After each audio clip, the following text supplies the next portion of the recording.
Hey, what's going on, dudes? My name is Asian Psycho, aka ToSniper98, but you can just call me 2.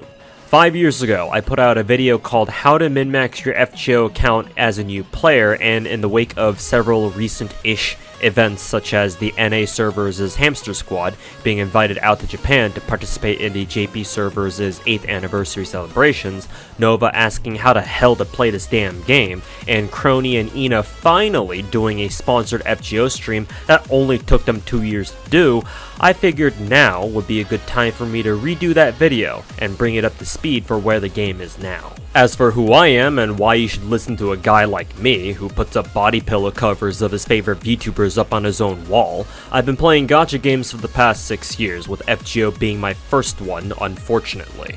I started back when the NA server first came out, and I've stuck with it over the years to this day, so I consider myself one of the more experienced players in the game. So this will be the first of a multi-part video series focusing on how to play FGO, since the game is 6 years old here in NA and 8 years old in Japan, so there's a lot of stuff I need to cover. I may change the total number of parts in the future, as I'll be putting out these videos as I finish them, but for now, this video will cover the game's menus and user interface, since, in my opinion, one of the most important things to learn about a new gacha game is how to navigate through it. So let's get started. First things first, when you start playing FGO, your main menu and its background music will look different than mine because they change after you finish the first major story arc of the game, which we players simply call Part 1, so just keep that in mind. When you log in, the game will give you this window that shows you how many friend points you've received while you were offline, along with other details related to it. This will be explained in more detail later, so you don't really need to worry about this window for now. This is your main menu. On the top right, you'll find the latest news, events, and banners that are going on right now, and if you want to read about them in more detail, hit the news button on the top left, where you'll also find info about upcoming events and updates, and more technical information, like maintenance dates and known bugs and issues about the game. In addition, if there's an event going on, you'll see an event currency counter on the top right, so you can see how much currency you have at a glance without having to enter the event itself.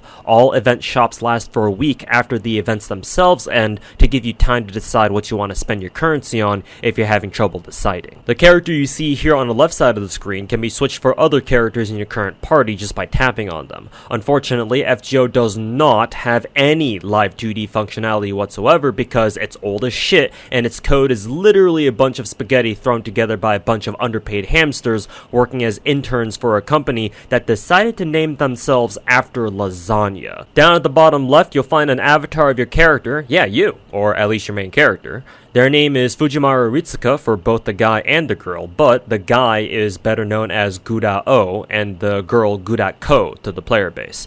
Unlike most other gachas, however, the game lets you freely switch between them whenever you want if you tap on their avatar picture, in part because of one summer events' lore, but we'll get to that in a second. Next to them are your command spells. In FGO, they give you access to a few perks that cost one command spell each, or all three if you use the most expensive one, which is a full party revive if all of your characters die in a fight. Here in the main menu, you can see how many command spells you currently have. Right now, I have all three. If you've used one, they look like this. If you use two, they look like this. And if all three have been used, like this. When you tap on your avatar icon, you'll see your master profile that shows you a bunch of info at once, including your birthday if you set one. This is where you can toggle your main character's gender and where you can set a custom message that people will see when you show up on their support list. Next to your avatar frame, you have your Saint Quartz and Saint Quartz Fragment counters. Saint Quartz, or SQ for short, is the main gacha currency for FGO.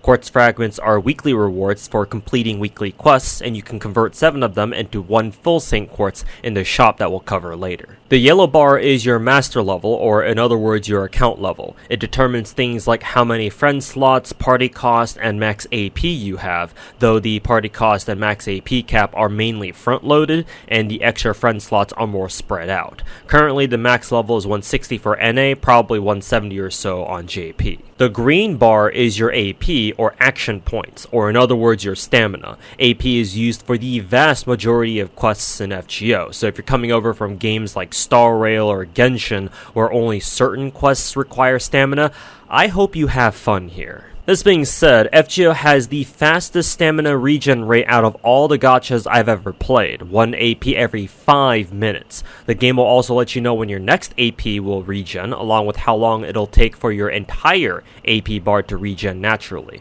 Every time you level up your master level, the game gives you a full AP bar instantly for free, and currently the max AP cap is 144, probably a little higher on JP. If you tap on the green bar, it'll pull up a menu of AP refreshing items, which the game calls fruits, but we call them apples because they kind of look like apples. There are 3 kinds, bronze, silver, and gold apples. Bronze apples, or crapples, give you flat 10 AP each. Silver apples, or sapples, give you half your current max AP, and gold apples, or gapples, refresh your entire AP bar. We'll also get a 4th apple type called blue apples, so in case you're wondering why we don't call bronze apples bapples, this is why. Think of blue apples as basically FGO's version of Genshin's condensed resin, but you can hold more than just 5 at a time. On the other hand, though, you can only make them using an item called a sapling or something, and I think you can only get them from story clears, but don't quote me on that since we don't have them yet on the NA server at the time of this recording. You can also use Saint Quartz to refresh your AP, and they function exactly like gapples, though for obvious reasons this is not recommended if you don't plan to become a whale. If you do, they're sometimes called rainbow apples or rapples as a joke. This is your gift box and can hold a wide variety of items for you like daily login rewards, event shop rewards, and main story rewards. It can hold up to 400 items, but if you're redeeming stuff from event shops and you're almost already at max cap, the game won't let you have more than 390 items, so that way you still have some space for daily login rewards, which are automatically added to the top of your gift box. If you have 400 items and you receive your next daily rewards, your oldest item will get auto-deleted, and your items can stay in a gift box for a full year before they get auto-deleted too if you don't redeem them before then. You can redeem individual items or everything at once with the options on the right, and you also have filter options if you want to pick out specific item types. Basically, think of the gift box as a third inventory for you to keep stuff in case you have a lot of stuff in your main inventory and second archive already. The clipboard icon next to the gift box is where you can see your master missions, which include dailies, which are pretty simple. Just do 3 quests of any kind. Your weeklies, whose types change every week, extra missions, which include completing a variety of quests, and the occasional limited time missions that show up as part of events. Dailies give you mana prisms, which is a kind of shop currency. Weeklies give you those Saint Quartz fragments we talked about earlier, and extra and limited time missions give you a variety of rewards ranging from essential materials to Saint Quartz. Dailies and weeklies rotate at 5 p.m. reset, with weeklies rotating every Sunday. On the right, below the news banners, are tabs where you can access the main story chapters. Currently, the NA server is in the second arc called the Lost Belts, so veteran players who've cleared the main story so far will see the Lost Belt chapters immediately on the main menu, with the older story chapters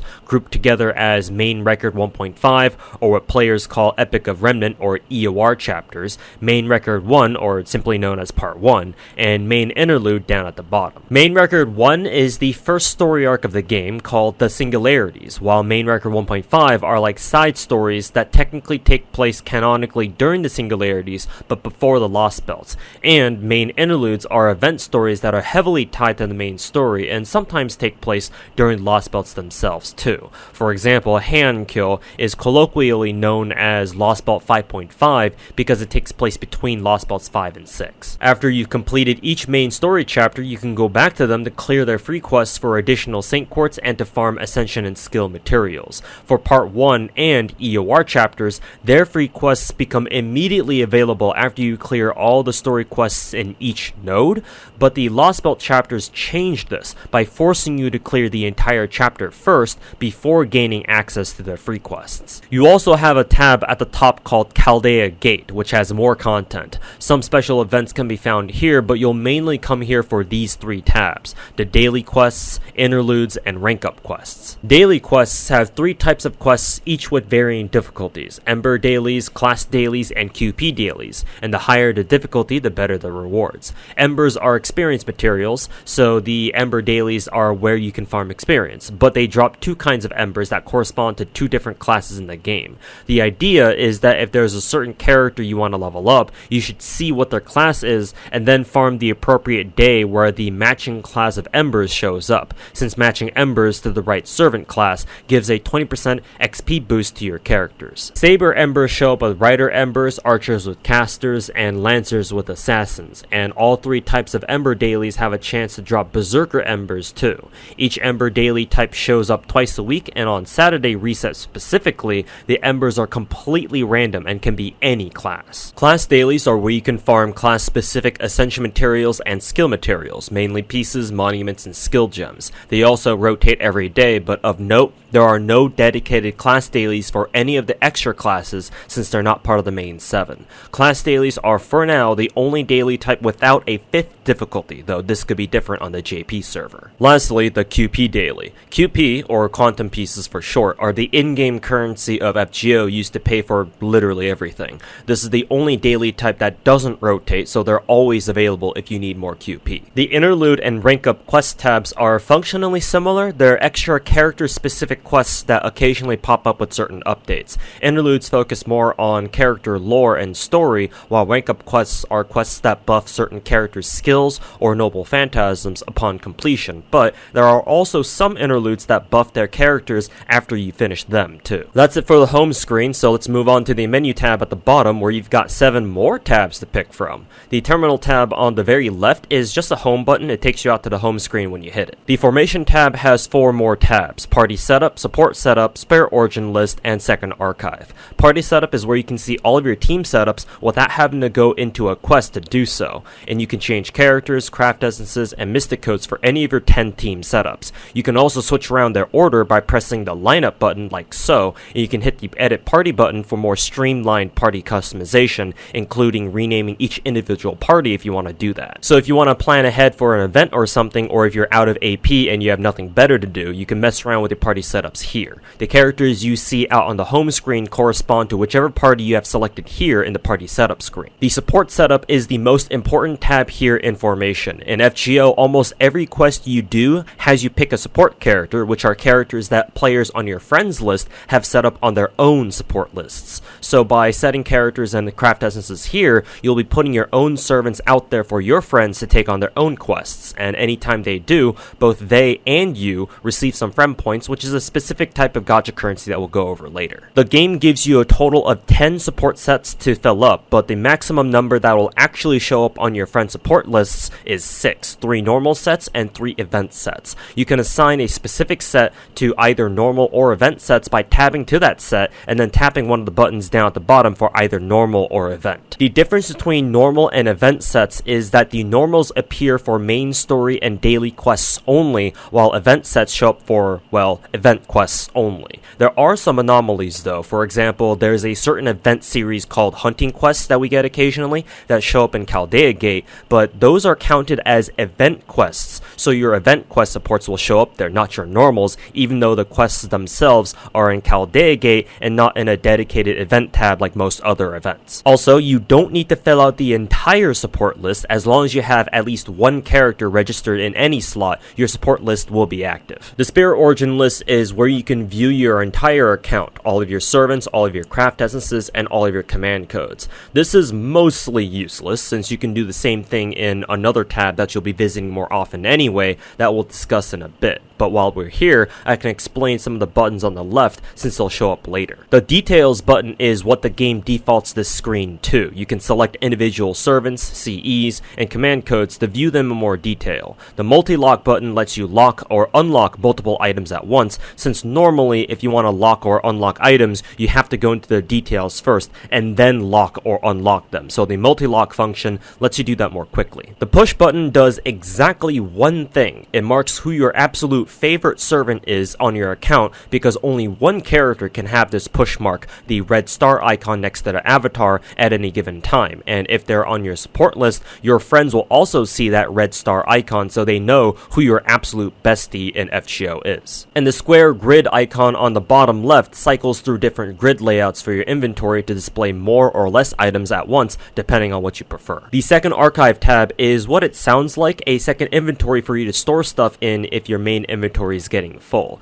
When you enter the second archive tab, it defaults you to a screen where you can transfer stuff from your main inventory into your second archive. The game actually gives you two different second archives, one for characters and XP, and another for craft essences. If you want to pull stuff that you've stored in your second archives out into your inventory instead, just hit the second archive to inventory button on the right. Now for the enhanced tab, which you'll likely visit the most often. As the name suggests, this is where you can enhance both your characters and craft essences. In FGO, your playable characters are called servants, and from now on I'll be referring to them as such. Whenever you want to enhance a servant's level, that's what the first tab for servants is for. Note that servants and XP both occupy the same main inventory space, and that in FGO, you level up servants not by completing quests with them, but by feeding them the Ember XP cards that we talked about earlier. 6 years ago when this game first came out for NA, this was a strange concept, but I think now that we have a lot of gacha games that basically do the same thing, it's not so strange anymore. You also have filters here to adjust which servants you want to see, or to more quickly reach the servant you're looking for. Oh, and if you want to see the details of a servant while in the enhance menu here, like you could in the aforementioned Spirit Origin list, you can tap and hold the picture of the servant whose details you want to take a closer look at, which is why I said the Spirit Origin list is kind of redundant. While we're here, let's take a closer look at a servant's profile, which in turn has 4 more tabs: status, profile, character skin, and voice. Status shows you their gameplay related details, their level, ascension progress, HP, attack, and party cost. These numbers here are increased by items called foe cards, which are direct enhancements to their HP and attack stats and are included in the displayed stats once they're fed to a servant. Foe cards also have rarities up to 4-star, but you can only use 1, 2, and 3-star foes to increase this number to 1,000 initially for any servant. Once you reach 1,000 for either HP or attack for any servant, you then must use gold foes or 4-star foes to level their stats even further up to 2,000. And once you do, you can only use gold foes from that point forward to get them to 2,000. It takes a very long time to get a servant to 2,000 total stats, so only use your gold foes on servants you plan to grail to optimize the stats that they'll be getting. Below that, you have their current bond level with how many more bond points they need to hit their next bond level, and their main skills and descriptions on what they do.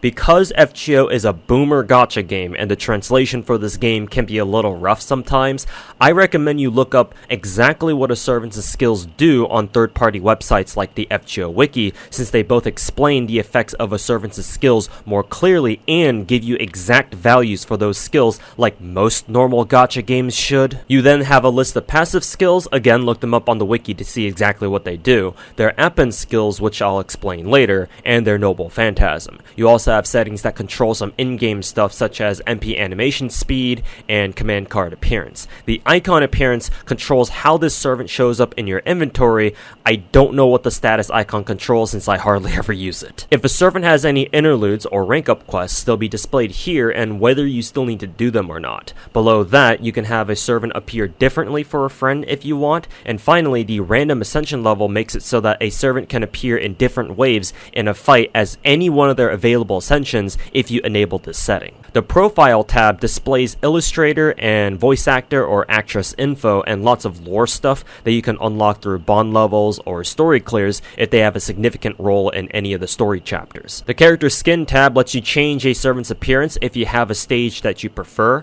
and the voice tab is where you can listen to their voice lines in-game. The skill tab is where you can level up servant skills, pretty straightforward, and the craft essence tab is where you can level up craft essences, or CEs for short. CEs are the equipment of FGO. Every servant you bring into a fight can carry at most 1 craft essence. CEs have a variety of effects and also have the same range of rarity as servants, so 1 to 5 stars. CEs use other CEs to level up, and similar to servants who take extra copies of themselves to strengthen their MPs, craft essences also can take extra copies of themselves, which is called limit breaking. When you feed a CE 4 extra copies of itself, it becomes limit broken, and the effects of that CE are improved along with raising its level and level cap. One major difference between leveling servants and craft essences is that it's easy to transfer CEXP from one craft essence to another. If you've played Genshin or Star Rail, you'll know that you can feed an artifact or relic that's already been leveled into another artifact or relic, and they'll receive the majority of the XP of the first one. Well, that idea came from this game, or that's what I like to tell myself, but unlike Genshin or Star Rail, you lose no CEXP when you feed one CE to another, at least I'm pretty sure, because a common tactic is to level up a handful of lower rarity craft essences to their max level and then feed them into a higher rarity CE, typically a 5-star, to instantly get it to level 100. We call those max level lower rarity CEs, intended just as XP, CE bombs. And the reason for doing this is that it costs much less QP than if you were to level a 5-star CE directly. Technically, you can do this with servants too, because it's possible for you to feed servants into other servants, as extra copies of servants can also be used as XP, but I wouldn't really recommend this, mainly because servant levels are gated by their ascensions, so this isn't really a thing. The Ascension tab is where you ascend servants, or basically promote them. All servants have 4 total ascension stages, and with the exception of welfare servants, all servants also have at least 3 different skins to go with those stages. The first time you ascend a servant, you unlock their second skill and their next costume. The third time you ascend them, you obtain their third and final skill and their last costume, and the fourth time you ascend them, you unlock their final ascension art. While all servants have 4 ascension stages, they have different max level caps based on their rarity. 1 stars cap out at 60, 2 stars at 65, 3 stars at 70, 4 stars 80, and 5 stars 90. The next tab is called Bond Level Limit Release, or just Bond Grailing for short. This is something new players don't need to worry about now, but for future info's sake, all servants have something called bond levels, and they gain bond points when you clear quests with them most of the time. The normal max bond level is 10 for all servants, but you can increase it all the way up to 15 with the use of special limited quantity items called bond grails. You get a few rewards for leveling bond on servants. The first 5 levels unlock some lore stuff and whatever, rank up quests or interludes that may be available for them. And from bond 6 to 10, mainly Saint Quartz. 1 and 2 star servants give you apples first and then Saint Quartz later. All servants give you a special craft essence at bond level 10 that works only if the servant who you got it from equips it themselves and no one else. Though just as a heads up, most bond CEs in the game are trash and not worth using. If you decide to bond grail a servant, you increase their bond level 1 at a time, meaning that if you want to hit bond 15 on any given servant, you have to give them 5 bond grails total. All servants give you 30 Saint Quartz every time you level up their bond like this past bond 10, but leveling bond takes a very long time, even more so if you're grinding 10 to 15, so this is definitely more of an endgame thing that you can worry about later. You also get something called servant coins when you increase bond levels on servants, and servant coins are another endgame mechanic where you can spend them to either increase their actual level past 100 or unlock what's called their Appen skills, both of which I'll explain in a bit when they come up. This is very important for higher rarity servants, since the only other way to get servant coins is by rolling them in Gacha, so spend your bond grails wisely when you get to that point. As for who to bond grail, since bond grails are very rare for most players, that's entirely up to you.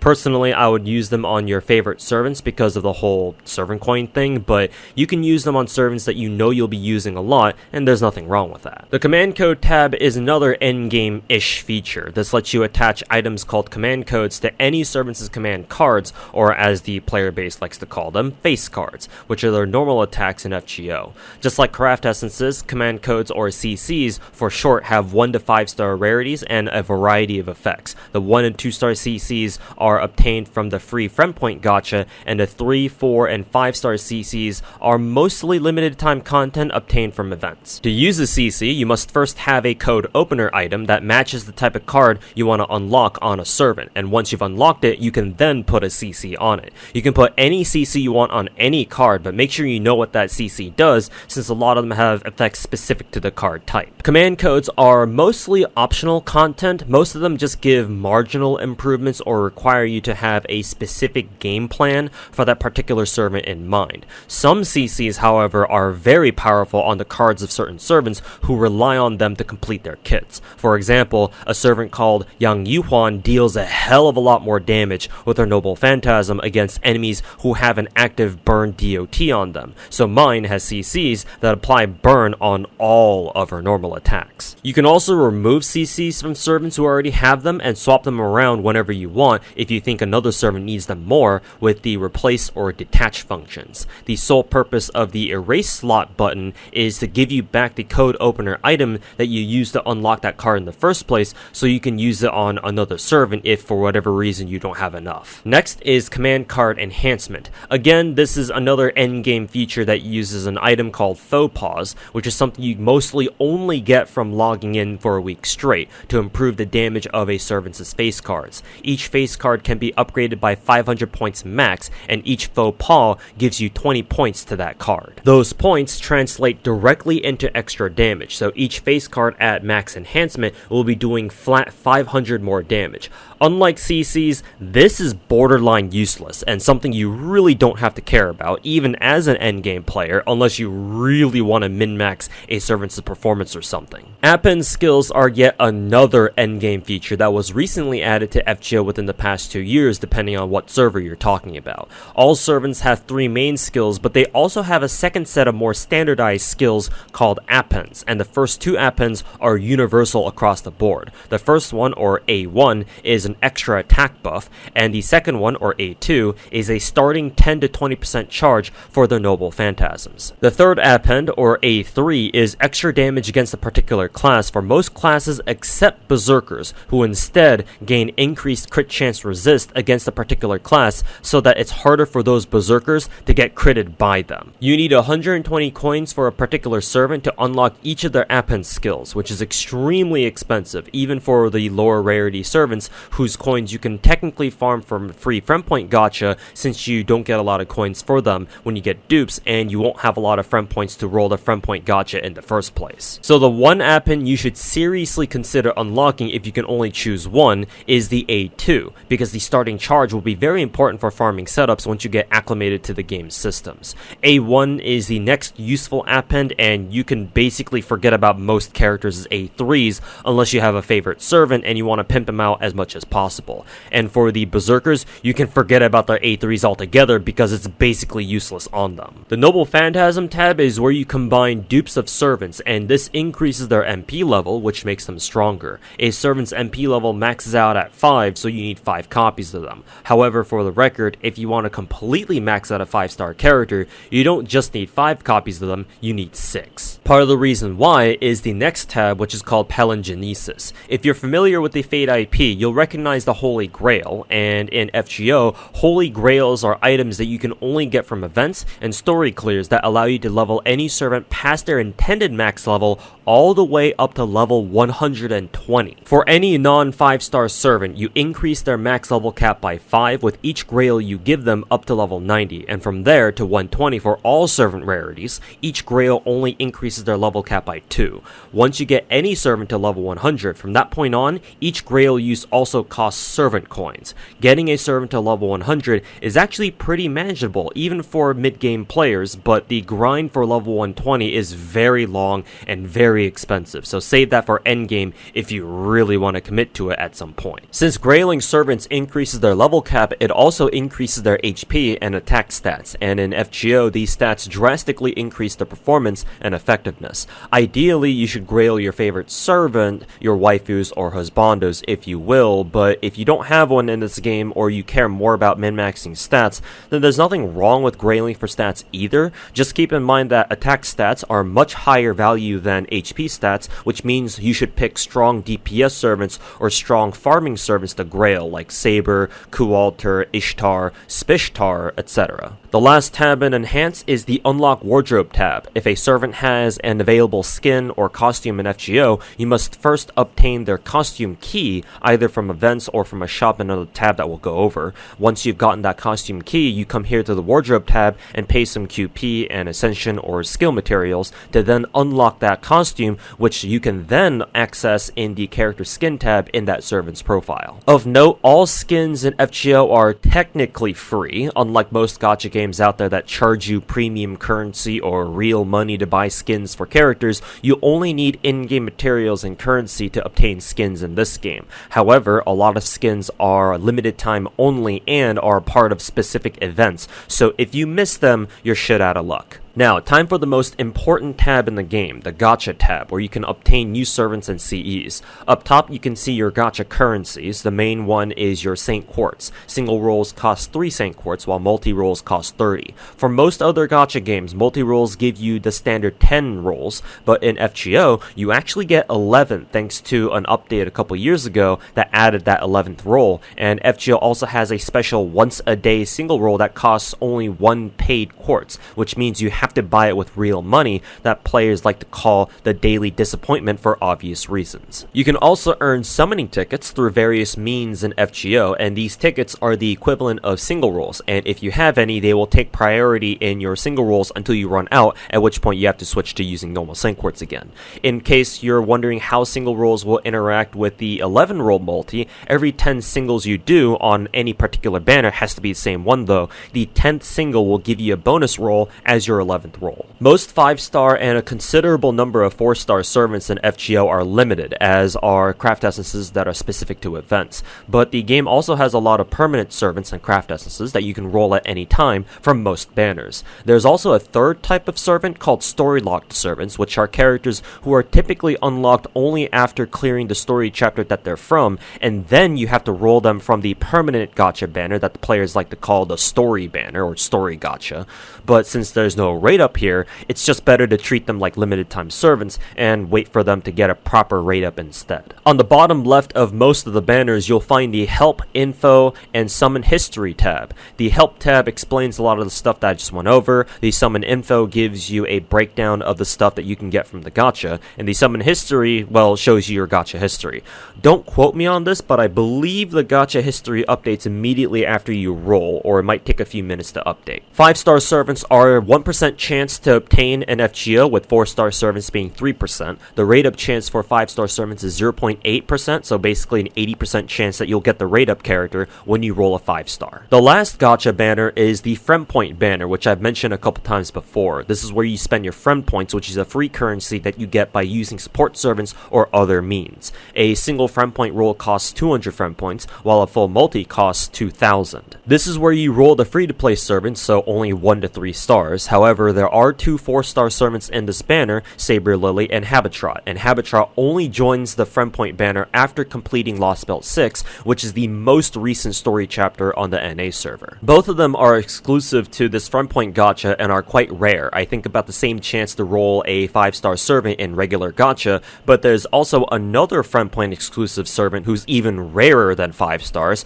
I'm gonna remind you though, he's more of a meme and a flex than an actual useful servant. And every day at 5 PM reset, you get a free Friend Point multi, so don't forget to roll this every day, because if you don't, you're essentially wasting it. The purpose of this FP gacha is to give you access to those free-to-play servants and their dupes, many of whom are quite useful actually, so if you're used to gacha games whose free units are complete trash, FGO is not one of them, though to be fair, there are some units that are not as useful as others. It also gives you low rarity craft essences, command codes, and even XP cards. Besides the servants, the trash craft essences are the most important item actually in Friend Point gacha, because you can use them to level up your stronger CEs, and outside of CEs that you get from certain events whose whole purpose is to be used as XP fodder, there isn't really another way to level up craft essences. And when you do your Friend Point rolls, you also have some settings here to have the game auto burn items that you don't want, like XP cards, faux cards, and CEs.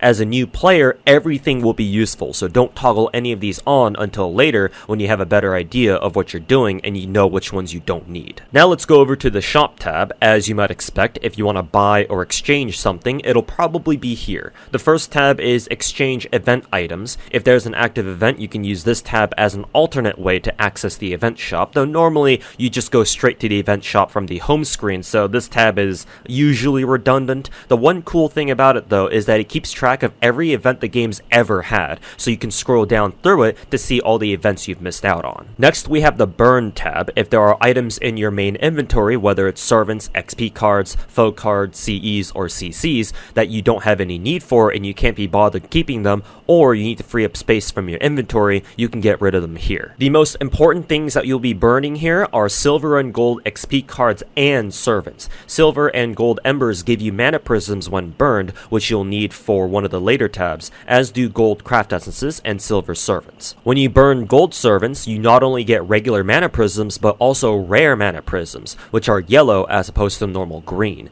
You use rare mana prisms for another one of the tabs that we'll go over later in the shop tab, but you should not burn any dupe copies of any servant unless you already have that servant at MP5. If you want to burn something that's locked, remember to use the multi-lock function first to unlock them and then burn them. However, the game will ask you if you're sure you want to burn the rarer stuff like gold servants to make sure you're not about to make a bad mistake. However, note that the game will not give you these warnings for lower rarity items, and there are some limited lower rarity servants, so it's up to you to pay attention and lock them or combine them first before you start burning extra dupes that you don't need. You also have the same filter and peripheral settings as you do in the Servant Enhanced tab. The Exchange Mana Prisms tab is where you can buy stuff with mana prisms, the green ones, hence the Mana Prism shop or MP shop. Some items here are one-time purchase only, like the command codes and the seasonal Mana Prism craft essence, but other items restock at the beginning of every month, like the summon tickets, XP cards, folk cards, and code openers. For the monthly restock items, buy out the summon tickets first and then whatever else you need, but keep an eye on your Mana Prism stock in case you want to buy whatever the Mana Prism shop CE is,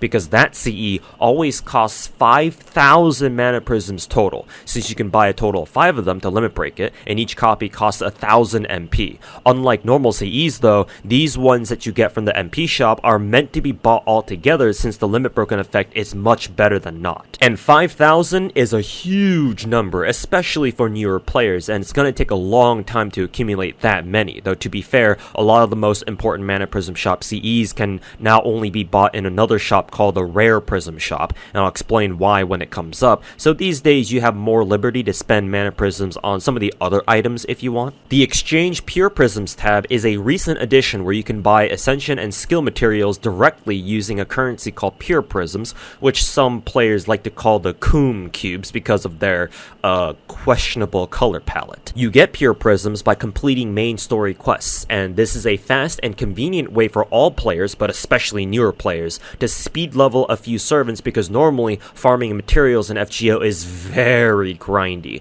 But make sure you spend your Pure Prisms wisely because there's only so many you can get, and the Pure Prism shop stock does not refresh. The Exchange Rare Prisms tab is where you can buy stuff with rare prisms, the yellow cubes you get from burning gold servants, occasionally from some events, and if you obtain dupes of welfare servants, which are free 4-star servants that some events give you as part of their rewards. Like the regular Mana Prism shop, there are some items that restock monthly, 2 weeks into the month specifically for the RP shop, but since rare prisms are very hard for free-to-plays to obtain on a regular basis, given how you normally get them, buying the restock items is not recommended, even though some of them are really valuable, like the Bond Grail and the Lore. Instead, most of the items in this shop are basically older items that have appeared before in the game, either in past events or the Mana Prism shop proper, that have returned after being unavailable for some time. In other words, it's previous content that the game makes accessible for newer players, but unfortunately you have to use rare prisms to access them. The most important items here are the Mystic Codes, namely Anniversary Blonde, that's one of the strongest MCs in the game, followed by some of the craft essences, specifically the ones that are labeled with Mana Prism Exchange, since they're the MP shop CEs I was referring to earlier. The most valuable ones for you are ones like Mona Lisa, Personal Training, and Chaldea Lunchtime,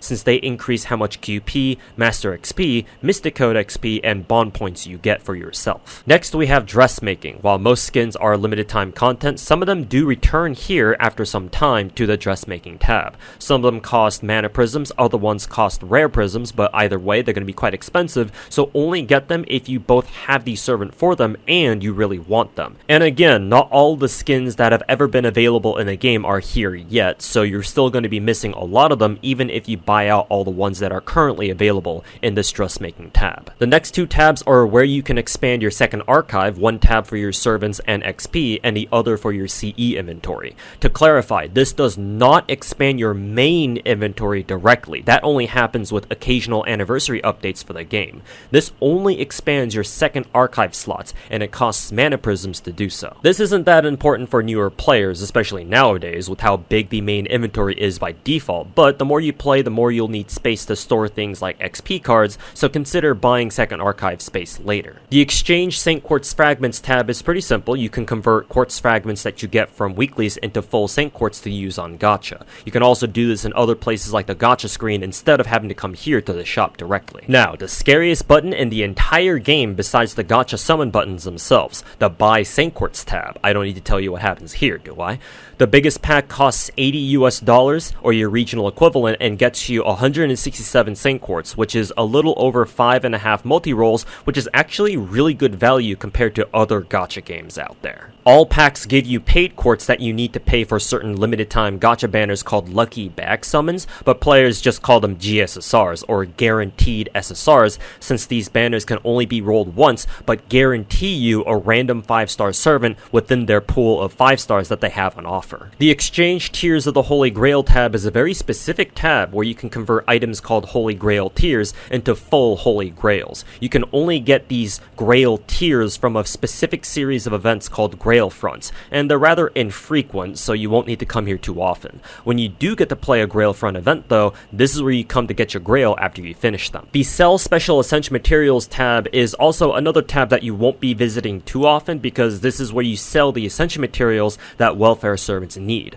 Welfare servants work a little differently in FGO when it comes to ascending them, in that while most servants need different sets of materials to get ascended, welfares only need a single item from the events that they come from to be ascended for all 4 of their ascensions to make it easy to level them up, since there's supposed to be incentives for players to do these events. But when you get reruns of events that give out welfare servants, you can get dupes of those servants. The problem is that in FGO, while the game lets you have servant dupes, there's not much point in keeping them since you can't have 2 of the same servant on the same team in battle unless one of them is a support. One reason why you would is so that you can have 2 of the same servant show up in the same support list, but that's extremely niche and something like 99% of FGO players will literally have no reason doing. The other is so that you can intentionally keep 1 copy of a welfare servant at level 1 so you can do what the player base calls esports shenanigans with them, where you bring a level 1 servant in with another support level 1 servant so you can attempt to do a solo fight with a properly leveled servant, since in FGO, under normal circumstances, you're forced to bring at least a full front line, so 3 servants, into a fight, and Summer Skaha and Summer Ishtar are 2 such examples of these esports welfare servants. But most players have no need to do that either, so when you get dupes of welfares, you can just burn them immediately for the most part, and the essential materials you get from doing their reruns can be sold here for QP. Lastly, the button that most of you will never have to use at all, the Special Summon tab. This is the Giga Whale tab, because you can use a special gacha currency called Unidentified Spirit Origins, or USOs for short, to exchange directly for 5-star servants. To get a USO, you must first roll 5 copies for any given 5-star servant, and then keep rolling copies of that same servant past those initial 5. The game keeps track of how many copies of each 5-star servant you've ever rolled on an account, and once you've rolled more than 5 for any of them, the game immediately sends you a USO to your gift box. It costs 10 USOs to exchange for 1 5-star servant in the Special Summoning tab. So yeah, way too goddamn whale for the vast majority of players to ever use. If you do whale to the point where you'd realistically be able to use this, you can exchange for any permanent servant at any time, however many times you want. Remember that since story-locked servants are counted as permanent, you can find them here too. However, this tab also lets you exchange directly for 1 copy of whatever limited servant is currently on rate up. So if you have 10 USOs and you want to MP5 a limited servant, for example, you can roll the first 4 copies in the gacha and then grab the 5th copy by exchanging for them directly here. Next on the menu, we've got the Friends and Following tab. This is where you can look at and manage your friends in FGO. The first tab here is where you can view your current friends and the people you follow, more on that later, and you can view info on the servants they have on their support lists and take a look at their entire support lists at a glance. The info you see here is the same info info that's displayed whenever you're looking for a support before going into a quest. You can see who the servant is, what CE they have, their MP level, their skill levels, what CCs they have, and whether or not they've done the strengthening quests that are available for that servant, indicated by the yellow arrows next to the corresponding NP or skill. You can also browse through the classes up top and adjust the display criteria with the buttons on the top right, though if you're looking for a specific friend's support list, there's no easy way to get them to show, and you're going to have to look for them manually most of the time. And if you want to delete a friend, you can do that with the red cancel button on the right, but the multi-lock button lets you lock a friend so that you don't accidentally unfriend them. The friend request tab keeps track of up to 20 friend requests that other players send you, and you can look at their support list just like you can for the players already on your friends list, and you can accept or deny them on the right. Lastly, the user search tab is where you look for specific players to either send them a friend request or follow them by putting in their 9-digit UID if you know it, and the game displays yours right underneath. Remember that the servants your friends put on their support lists are the ones that you can use in your own quests, so having more friends means the higher chance that you'll find the servant you're looking for when you're going to a fight. The follow feature, on the other hand, is a more recent addition that works a little differently. While players can only have a certain number of friends, there is actually no limit to how many followers a player can have, at least theoretically, but you can only follow up to 3 other players yourself. This is because when you follow someone, you gain instant access to their support list without having to get them to accept you as a friend, but you can only use their supports for Part 1 story quests and nowhere else, though later the NA server will expand this so that you can use follow supports in Lost Belt Chapters 2 up to a certain point. So in case you follow someone expecting to use their supports in an event and wonder why you're not seeing them at the top of your support list in event quests, that's why. Oh, and speaking of following, feel free to use my servants to carry you if you need some strong servants. Finally, the My Room tab. The Story Material tab contains all of the story dialogue divided into main story, main interlude, and event stories. The Servant Material tab contains info related to the servants themselves. The Spirit Origin list is an archive of all the servants that have ever been available for summoning in the game, though there are some that are listed that were more story related and couldn't be summoned at all. The Spiritron Dress list is an archive for all the skins in the game that have been available. The servant records keep track of servant dialogues such as ascensions, bond lines, and the like if you want to watch them again in their own dedicated scenes, and the servant coin inventory is where the game keeps track of your servant coins, so if you want to check how many you have for a certain servant, come here and use the filters to look up whoever you need to. The item list is where the game keeps track of all the materials you have on your account. This includes your gacha currency and even event currency, but mostly it logs how many ascension and skill materials you've farmed thus far. So if you're planning ahead for a servant in the future, you can check how many materials you have right now for them here. The soundtrack tab is self-explanatory. You can listen to all the music in the game here. The catch with this, though, is that for most of them, you have to unlock them using various kinds of skill materials first before listening to them in-game. All the music here is on YouTube, or at least it should be, so just listen to it there if you don't want to waste materials here until later. Your master profile is the same thing you see when you tap your avatar back on the home screen. The Change Favorites tab changes who you see here in my room, so naturally I have Talmo Caster, and speaking of which, if you tap on them, they give you various dialogue lines that unlock some of the voice lines you can find in the servant profiles. The Ascension Stage tab on the bottom left changes what Ascension Stage they appear in here in my room. The Switch display changes the appearance of your my room in case you want to get a little parasocial with your favorite servant, and the Help tab explains most of everything I'm going over here. The Help tab itself is where you can find more technical stuff, so check that out if you want, but what you will actually use are the next 2 tabs, starting with Game Options. Here you'll find more in-game settings that you should browse through at least once to have the game perform the way you want. So things like resolution settings, volume toggles and levels, text speed, ascension level spoilers, since some of the major story servants have ascension stages that are literal walking spoilers, so if you don't want to see those, turn on this setting. Other settings include having final ascension stages and skins also apply to your supports, which why these aren't on by default is beyond me. Support select option, which you should leave off, and you'll see why later in the series. Random ascension levels, which makes it so that your servants show up in random ascension stages that they have unlocked if you can't decide on a single one because you like or dislike all of them equally, though I'm pretty sure you can do this for individual servants without having to turn this setting on specifically. AP notification, so that your game sends your device a notification when your AP is full. A download all setting, which lets you download the entire game if you have the space for it to improve your game's performance by making it run a little faster, though this isn't really worth it for most players, and a blacklist feature if you need that for some reason. And lastly, the issue transfer number button, possibly the most important button in the whole game. Because FGO is an old-ass gacha game and the developers are a small indie company who even after 8 years can't update their game to have a modern social media binding system, the way you secure your account in this game so that you can recover if something happens to your device is by issuing yourself a transfer number here. This is a one-time randomly generated code that you need to keep track of yourself, so keep multiple copies of it lying around just in case. You also must make a password with that code, so it's kind of like FGO's version of a two-factor authentication feature.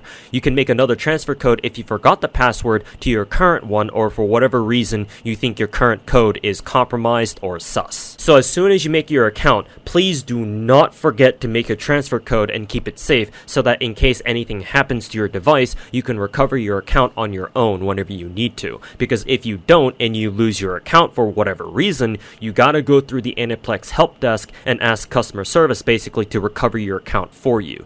To their credit, customer service from what I've heard has been pretty decent in getting people's accounts back, but it's better to save yourself the trouble and just rely on your own transfer code. Again, keep it in multiple ways to better protect your account. The final button is pretty simple. It's the return to title button, and just as it says, it returns you to the title screen. It does reset your login time, which makes it so that your support servants will show up more frequently on your friends' support lists since the game prioritizes players who've logged in more recently, but an easier way to do this is simply to make any change to any of your support lists and save it, so functionally, there's not really much of a point to using this tab in particular. And that should cover how to navigate your way through FGO. The next video in this series is how to actually play the game, so that should be fun.